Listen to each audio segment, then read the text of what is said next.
The sun was dipping low over the jagged peaks of the Silvertail Mountains, casting long, honey-colored shadows across the 300 acres of wild, untamed land I called home. To anyone else, it looked like a rugged stretch of dirt and pine, but to me, it was a hard-won sanctuary. I sat on the tailgate of my vintage 1978 Ford, watching the steam rise from a tin mug of coffee. Beside me, the Blackwater Lake, a private, spring-fed body of water that sat entirely within my property lines, was as still as a sheet of glass. This was my ranch, my peace, and my legacy, or at least it was supposed to be.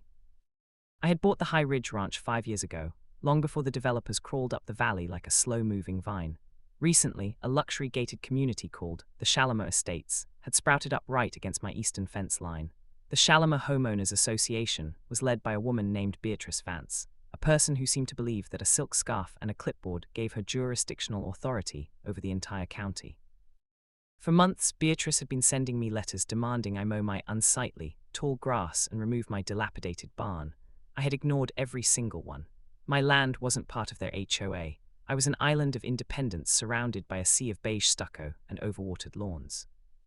Friday evening, I decided to pitch a tent by the lake. I needed a break from the world. I had my dog, a silent blue heeler named Bo, and a small campfire crackling inside a stone ring. I was flipping a steak in a cast-iron skillet when the silence was shattered by the crunch of gravel and the indignant clearing of a throat. I looked up to see Beatrice Vance standing 10 feet away, flanked by 2 men in matching polo shirts. They had climbed over my perimeter fence, a clear act of trespassing. "Mr. Sterling," Beatrice barked, her voice cutting through the evening air like a rusty blade. "This has gone quite far enough. We have rules against transient structures and open flames within the viewshed of the estates. You are lowering the property values of the residents who actually care about the aesthetic of this valley." I didn't stand up, I just took a bite of my steak and looked at her. "Beatrice, you're about 50 yards past a no trespassing sign. You're on private ranch land, my land. Now, unless you're here to help me finish this rabbi, I suggest you turn around and climb back over that fence before you tear those expensive slacks." One of the men, a tall, nervous fellow named Arthur, stepped forward.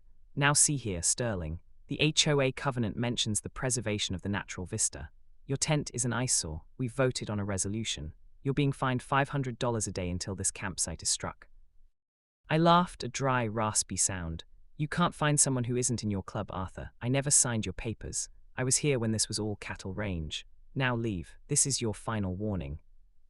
Beatrice's face turned a shade of purple that matched her amethyst necklace. She pulled out her phone with a flourish. "Fine. If you won't listen to reason, perhaps you'll listen to the authorities. I'm calling the police. I'm reporting an illegal squatter and a fire hazard. We'll see how your ranch holds up when you're in handcuffs." I watched stunned as she actually dialed 911. She spoke into the phone with a breathless, panicked tone, claiming there was a dangerous individual camping illegally on protected community borderland and that a fire was threatening to leap into the Shalimar Estates. She hung up and smirked at me. "The deputies are on their way. I hope you enjoy the county jail." 20 minutes later, the blue and red lights of a sheriff's SUV reflected off the surface of the lake. Deputy Miller, a man I'd known for a decade, stepped out of the vehicle. He looked at the tent, looked at my steak, and then looked at the 3 HOA board members who were standing there like a triumphant welcoming committee. "Problem here, sealers?" Miller asked, nodding to me.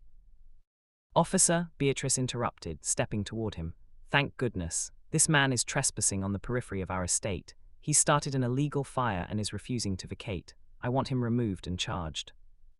Miller looked at her, then back at me. He sighed, rubbing the bridge of his nose. "Ma'am, do you know where the property line is?"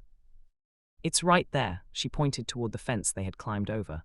"Everything on this side of the ridge is under our purview for the sake of the vista."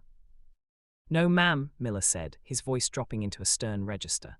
"That fence marks the end of Shalimar. Everything from that wire to the base of the mountains belongs to Sealers Sterling. You aren't on HOA land. You are currently standing in the middle of Mr. Sterling's backyard. In fact, he's the one who should be calling me about you." The silence that followed was heavy. Beatrice's mouth opened and closed like a fish out of water. "But we have a vista easement," our lawyers said. "Your lawyers lied to you to make a sale," I said, finally standing up. "You've been harassing me for 6 months, Beatrice. You've trespassed, you've filed false reports, and now you've wasted emergency services time because you didn't like the color of my tent. I'm done being neighborly." I looked at Miller. "I want to file formal trespassing charges against all 3 of them, and I want a record of the false 911 call." Miller nodded and pulled out his notepad. "You heard the man. IDs out, please." The next few weeks were a whirlwind of legal maneuvers. As it turned out, the Vista easement the HOA had been bragging about was a complete fabrication created by the developer to sell houses at a premium. Not only did they have no right to control my land, but the developer had actually encroached on my property by nearly 20 feet when they installed the Shalimars main entrance gate and stone monument. I hired a sharp-eyed land attorney named Marcus Thorne. We didn't just sue for the trespassing, we went for the jugular. We discovered that the HOA had been illegally taxing its residents for security patrols that were actually just Beatrice driving around in a golf cart spying on people. More importantly, we found that the HOA's very charter was built on a series of fraudulent land surveys. The HOA unfolded scandal, as the local paper called it, became the talk of the county. The residents of Shalimar Estates, many of whom were decent people who had simply been bullied by Beatrice, realized they were paying dues to an organization that had no legal standing to exist on the disputed borderlands. The climax came at a town hall meeting. The room was packed with angry homeowners and the local press. Beatrice sat at the front, looking smaller than I'd ever seen her. I stood up in the back of the room, wearing my work boots and a flannel shirt. For years, I told the crowd, this board has treated this valley like their own personal kingdom. They told you that my ranch was an eyesore. They told you they had the right to govern the horizon, but the law says otherwise. Because you built your gate on my land, and because your charter is based on a fraudulent survey of the Blackwater Lake boundary, your HOA is legally null and void in this precinct. The room erupted. The HOA unfolded investigation had revealed that because the HOA had failed to properly register their boundaries and had violated state trespassing laws in an attempt to enforce rules on non-member land, the county was revoking their corporate status. They were effectively banned from operating as a governing body until a complete multi-year audit was finished. The Shalimar Estates HOA was, for all intents and purposes, dead. A few months later, things returned to a new kind of normal. The gate at the entrance of the estate stayed open now. No one was there to guard it.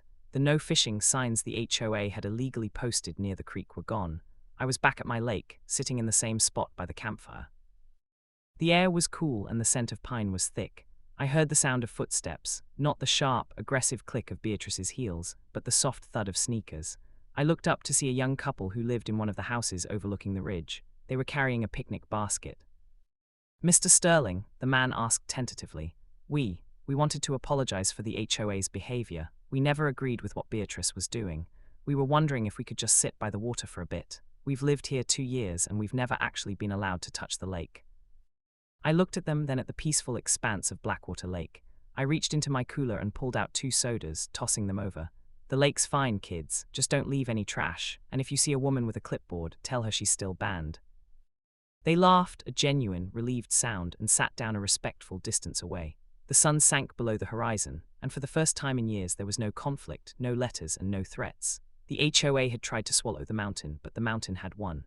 I leaned back against my truck, the embers of my fire glowing like fallen stars.